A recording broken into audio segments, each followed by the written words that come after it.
Hello, listeners. I'm Sharmila Chand. I'm a guest faculty at various institutes where I take classes on communication skills.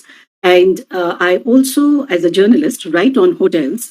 So, since past several years, I have been reviewing properties. So, I like to give communication tips from a guest point of view of the hotels. I like to put the two aspects together, a communication specialist and a hotel reviewer, so that I can give some practical tips from a guest point of view to the hospitality professionals.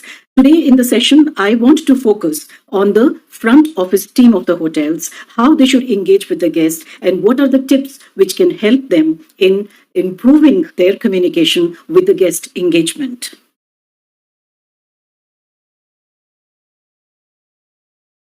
Listeners, today I will take the session on improving the communication skills of the front office staff of the hotel with the guests, how they engage with the guest, and how they can ensure to have a lasting impression on the guests.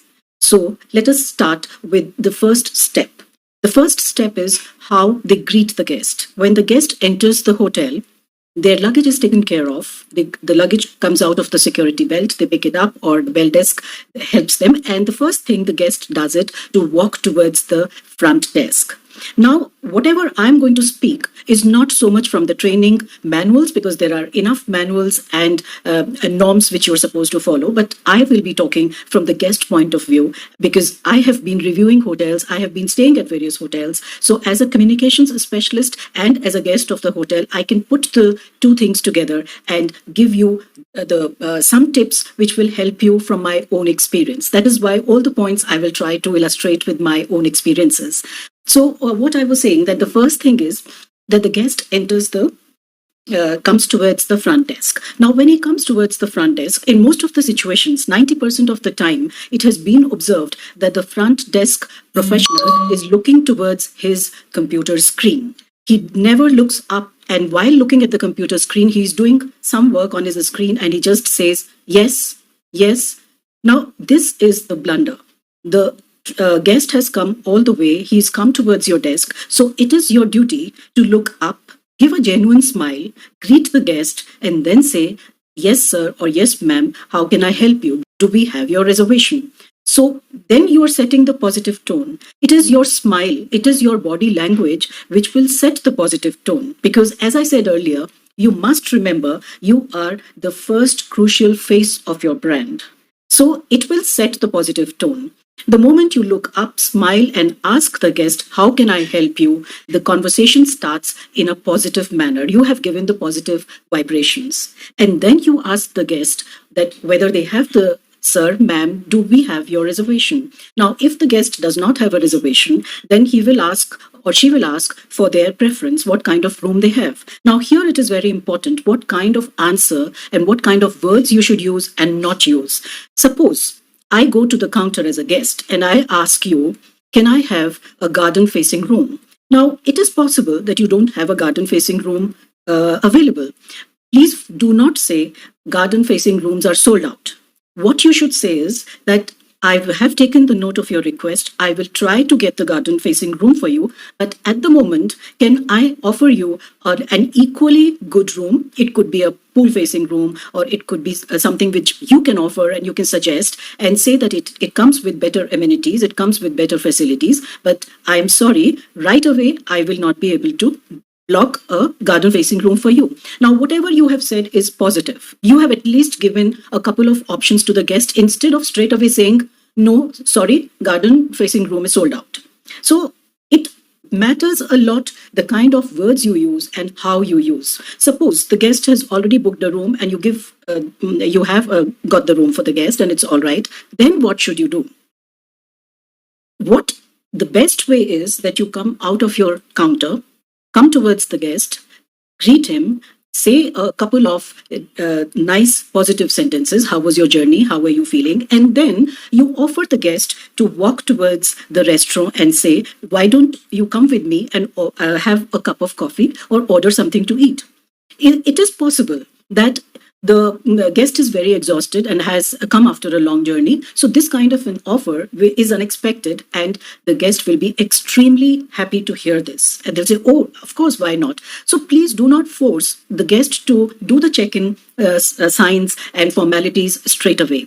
You walk with the guest towards the restaurant and have a cup of coffee. Maybe it is possible that the buffet is closing, or the restaurant can take only the last order, because this happened with me. I can tell you from my own experience. I had once gone to a tier 2 city, and there when I reached the hotel, it was already about 10:30 in the night. When I reached the front desk, there were three front desk professionals, the staff members, and along with them there were two chefs waiting. Now I was pleasantly surprised, and I asked them, how come the chefs are here at this time? They said, "Ma'am, they are waiting for you to take your order, because this will be the last order. We close the restaurant after that. You can only have some sandwiches and bread and some toast and tea and coffee. But regular meal you will not be able to have. So please give your preference and the last order." Now, this is something which is really wonderful, and it can create a lasting impression on the guest.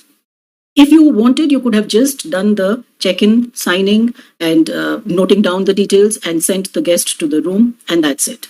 The guest would have later on realized that he or she cannot have the full meal in the hotel because the restaurant and the room service is closed.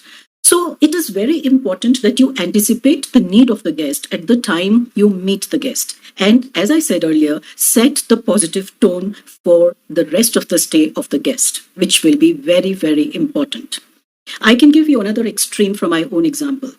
I went to Macau, and there, again, it was close to 11 o'clock in the night, and we did the check-in formalities, and the reception or the front office staff, they just sent us to the room. When we ordered from the room, we settled down, we ordered from the room, they said nothing is available except for tea and coffee.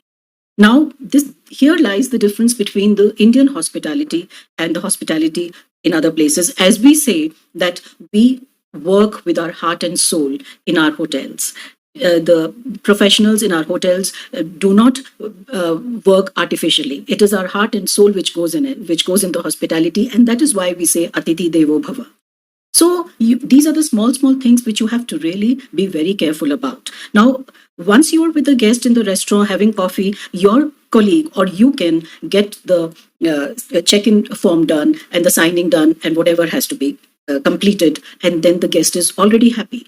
It is possible that the guest would say, "No, I am not exhausted and I can straight away do the check-in formality." Fine. Then it is really very good. Then you can go ahead with everything and let your team member or you escort the guest to the room so that you can guide the guest about the various facilities in the room, and also you will get an opportunity to talk a little bit to the guest. Now, here we comes to the third aspect of communication. When you start talking to the guest, the most important thing of the communication module is that you should be, first of all, having an eye contact with the guest. That brings about a personal touch, that gives an impression that you're listening to the guest and you are attentive. Now, again, I have observed and experienced that when you're talking to the staff member of the hotel, especially of the front desk, they are looking at their phone. And most of the time they keep saying, excuse me, and then they'll either send a message from the phone or they are busy in replying to the call. Please avoid that. At least in the beginning, when you have just welcomed the guest, you avoid looking at your phone. You be with the guest and then you understand what the guest needs and what they would like to do, so that when they come down or when they want to start their other activities, you'll be able to realize what exactly the guest wants, and you can suggest various activities of the hotel and outside the hotel. So we come to the second point of communication, that you must understand the needs of the guest. You must understand what your guest needs in the second lecture, which would be about communication with the guest after knowing the guest very well.